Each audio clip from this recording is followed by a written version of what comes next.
Hi guys, so I've been saying what businesses on both sides of the Irish Sea need at the moment when it comes to life post-Brexit is stability.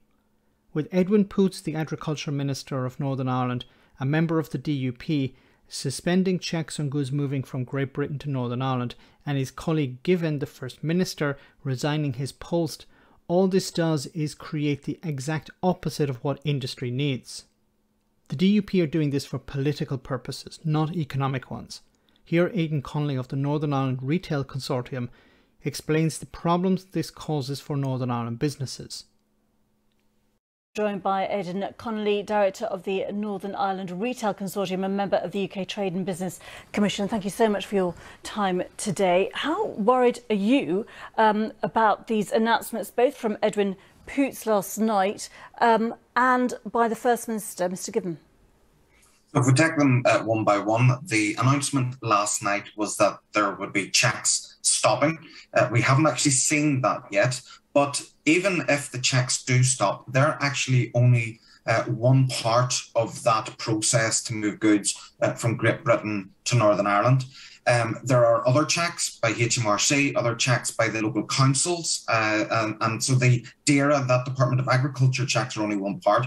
What we have been telling our members is that they still need to live up to their responsibilities under the Stanley scheme. That's the scheme to move agri-food goods to Northern Ireland. So they still need to fill in their declarations. They still need to do that paperwork.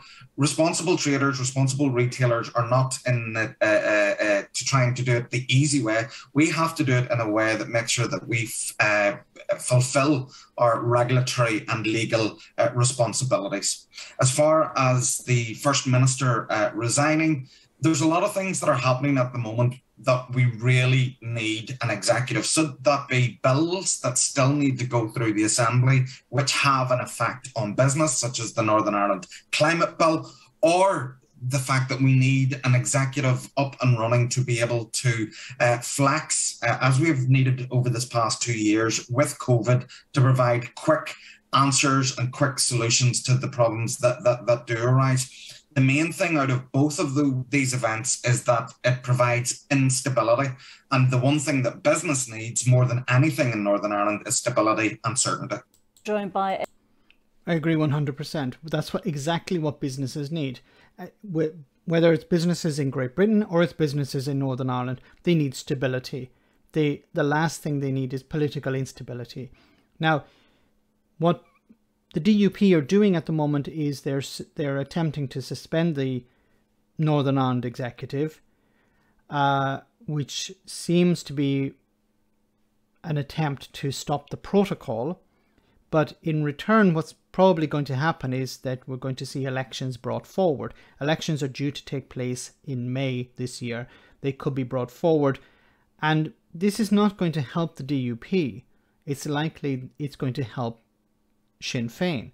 And Sinn Féin are likely to win more seats than the DUP. And they will be, for the first time, the biggest party in Northern Ireland. This is not, as I said, benefiting the DUP. Now, when he talked about checks, I think it's important that we understand that not all of the checks are being suspended. And on Friday, it seems a court in Northern Ireland has instructed businesses to continue as normal, at least until March.